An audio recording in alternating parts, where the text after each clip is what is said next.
Psychological weather girl here with the weekly forecast.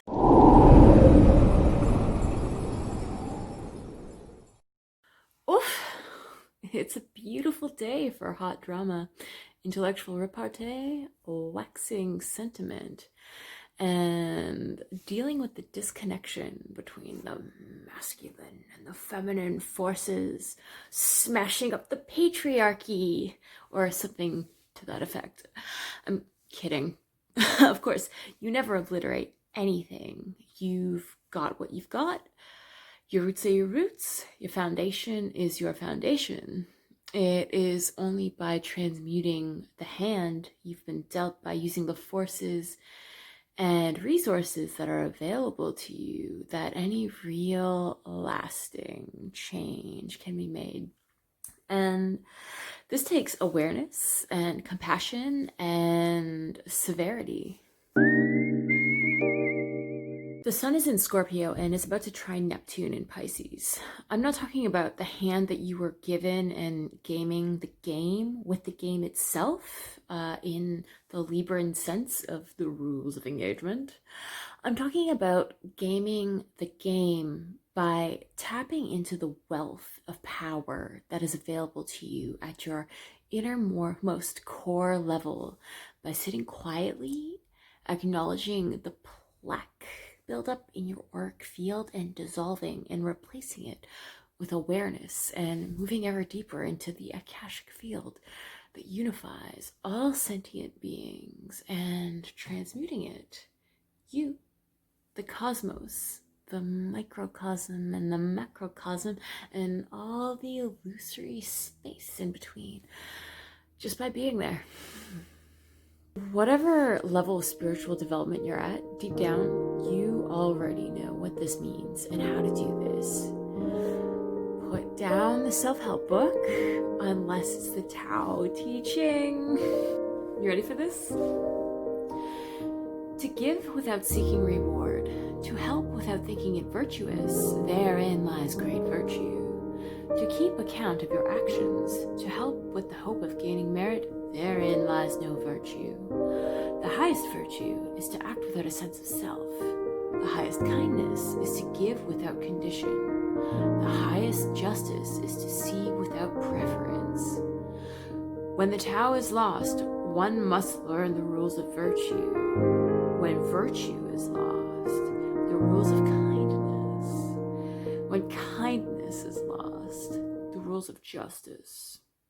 When justice is lost, the rules of conduct.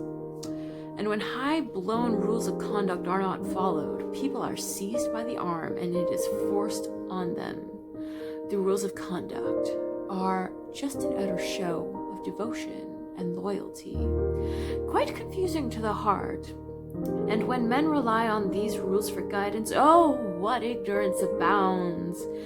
The great master follows his own nature and not the trappings of life. It is said, he stays with the fruit and not the fluff. He stays with the firm and not the flimsy. He stays with the true and not the false. Anyway, things could get incredibly intimate and emotionally and mentally over the top today, tomorrow, next few days, with ideals and values and aesthetics sweeping in and taking the limelight, while boys will be boisterous attitudes take a backseat. Communication is strongly indicated over action on the 9th. Sitting in a space of calm, measured contemplation of how your personal values affect and mingle with your relationships and society at large, and in turn, how your social reality is shaping you. Epigenetics is favored over pressing forward into pioneering any sort of self-contained will toward radical change over your reality. Might is right is a generally questionable tactic overall, but chances are it's going to invert your advances if you find yourself following any impulsivity to resort to flaming warrior mode while you should be tending to your delicate flowers. And Just to reiterate, by tend to your delicate flowers, I don't just mean sunshine, water, and rolling around in their prettiness. Yes, that too. But the sun is still in Scorpio, trining Neptune. Pluto is still gobbling up Jupiter, and Saturn with Venus coming around to square them. Roll around in them flowers, yes please, but also feel the waves of your ancestral origins. All that has birthed and died before you, spitting out your existence, still nurturing the soil and slowly compactifying, inch by inch, of generations etched into the archaeological record, echoing through the roots of those pretty flowers so they may reach for the sun and entice you with their lofty beauty, while the workings of regeneration forge the ecological phenomenon. Bees! Necessary for you to become consciousness embodied in this flesh so that those flowers may be appreciated. You are consciousness appreciating consciousness. Consciousness appreciating itself. We live in feedback loops. Some are constructive, some are deconstructive. Some become etched into reality and birth their own ecosystems, and some lose their vital essence before they've had a chance to sprout. This holistic appreciation of human lessons learned through the interplay of nature herself is surely a timeless feedback loop to crystallize, one founded in recognition and knowledge for aligning our nature with the comings and goings of nature herself. We are surely to truly align with ourselves, and in doing so, allow its wisdom, our wisdom, to come through, and the totality of our individuality as an echo of the first sound of the universe to become expressed. And in doing so, becoming stewards of the earth and of evolution itself. This is our gift, and it is guarded by the dragons of shadow we manifest through forgetting or ignoring the luminosity, waiting beneath all those layers of seeming death by trying to forget or ignore it, by feebly attempting to control our lives, by limiting ourselves to the constructs of the external game. This is my poker face.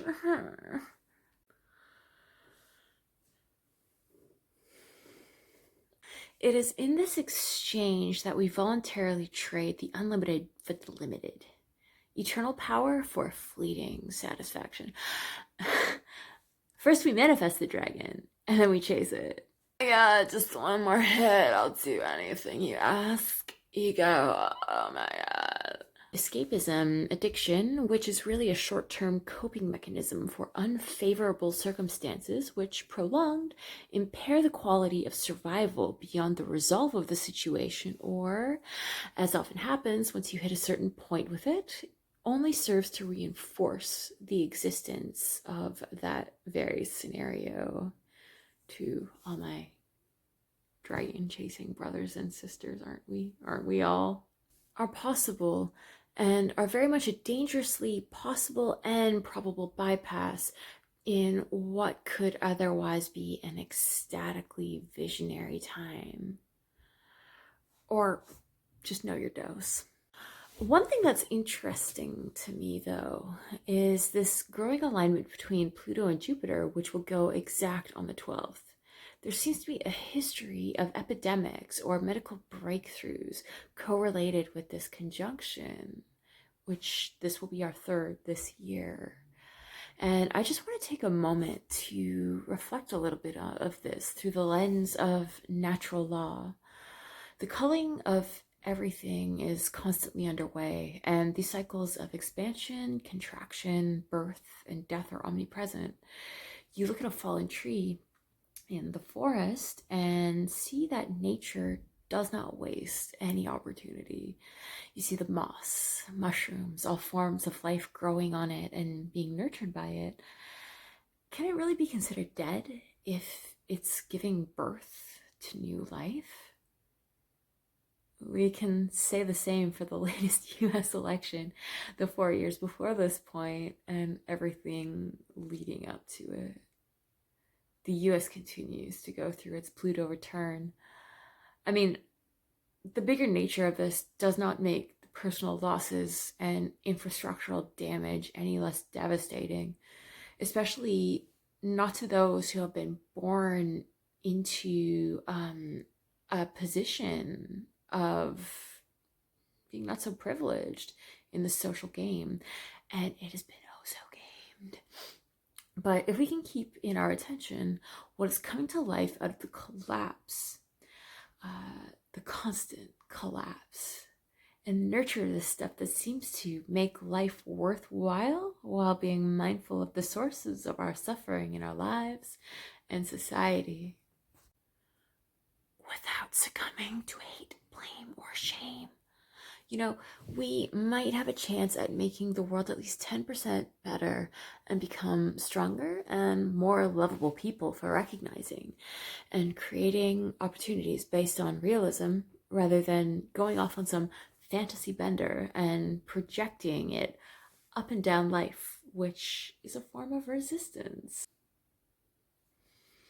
The fun thing about the Pluto archetype in our reality matrix is that it swallows resistance. There is no resisting because it bears the law of birth and death.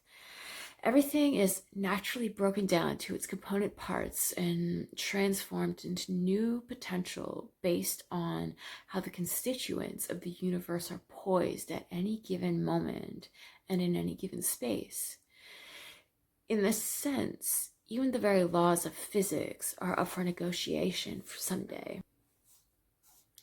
This doesn't make what's right in front of our faces or repertoire of impulse, habit, desires, or belief any less real. Hell, they're a byproduct of this experimental matrix, but they're just temporary forms in the midst of the eternal. So make of it what you will in the moment, appreciating that the moment's all you really got and that the clinging doesn't make whatever you're grasping any more solid. So, why not embrace your freedom-loving, creative side while you're sitting with all this, will you? The world needs more art, not necessarily products. We've only got so much oil in the ground and minerals in the mines. Products can be a nice polished expression. That's part of it. But God, do we ever get locked up and forget that our lives themselves are the art?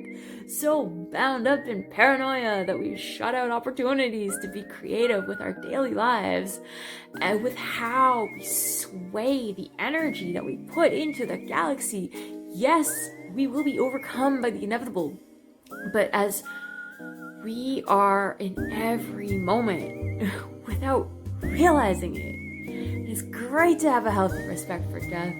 Really, by embracing it, this is the quickest way to start to live. You are source consciousness dialed into a meat radio that somehow manages to experience the complexities of emotion and desire, thought, will, and possibility. You are not even the same person on a cellular level from day-to-day hell. On the quantum level, your particles, where you are right now, are exchanging with mine, wherever I am right now, and everything in between in space, and possibly, probably, time. Get freaky, get creative, break the fourth wall and pour that endless, relentless river of life force energy back into the all-consuming void. And with a bit of bite. It can be predatorial, it can be just a love nibble, whatever, just make it felt. Uranus between the 9th and the 11th goes without any close aspects within its orb, with the exception of a brief brush with the moon before entering an exact conjunction with Lilith on the 16th, just after Mars goes direct. If there were ever a time, now is when I'd recommend meditating on the power of chaos, including emotional chaos. But in this case, embodying it for maybe a few hours and breathing it out and letting it go. Unpredictable, sudden, and profound changes are possible quite soon, especially in the house that Uranus and Lilith are transiting in your chart and in relation to other planets that they aspect. Send me a message if you want a consultation. And there isn't really necessarily a guarantee of whether those shifts will be quantifiably negative or positive, if such measures even exist. They may even escape your awareness, subtly paving the path for mutation in your life, especially if you're not paying attention or your view is just too narrow. Shifts are inevitable either way, sometimes insidiously, at other times by storm. But if you catch the wave and you're priming your soul by opening it to awareness of the all-encompassing creative force, you're going to at least come out with an interesting story or two. On the 12th, the moon comes to meet up with Venus in Libra. Together, they square off with Jupiter, Pluto, and the moon continues forward to square off with Saturn. This is a really good time to get in touch with the emotional patterning, hell, even the identity politics behind your personal and social values. To take some time to feel into those bigger forces at work that are either interfering with your own emotional equilibrium and make a stand by at least communicating your intentions and commitments to yourself around the opposing force, or flip it and use the tension surrounding the circumstance to examine if there are ways that living too personally is getting in the way of living by and possibly influencing a bigger picture.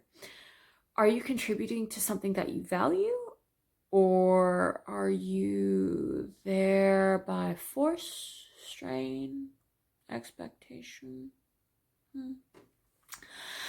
This is a really favorable week for shifts and approaches to relational workings and the creative drive.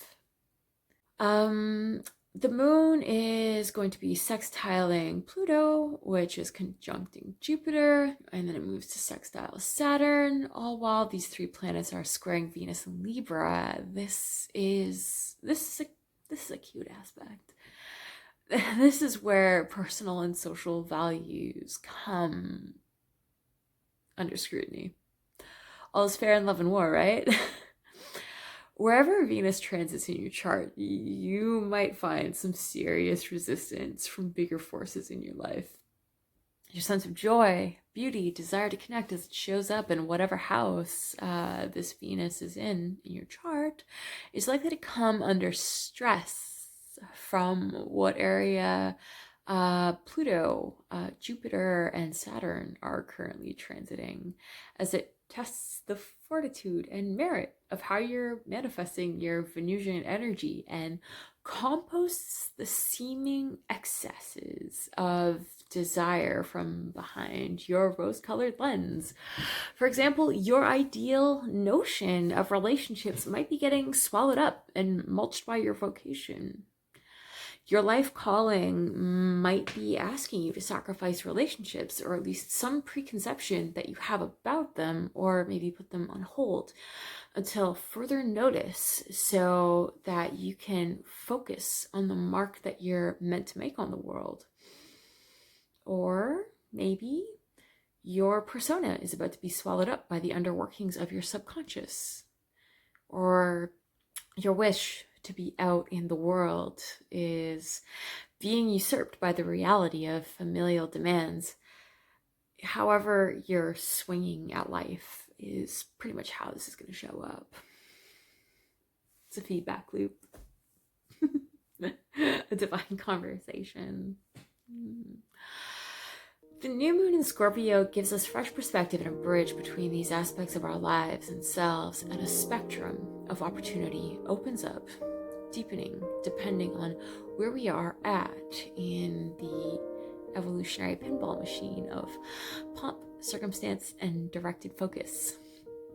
Oh, sure, we can dig our heels into stubborn-minded paranoia, obsessive attitudes, and dark brooding over whatever personal sacrifice is being asked of us by impersonal forces.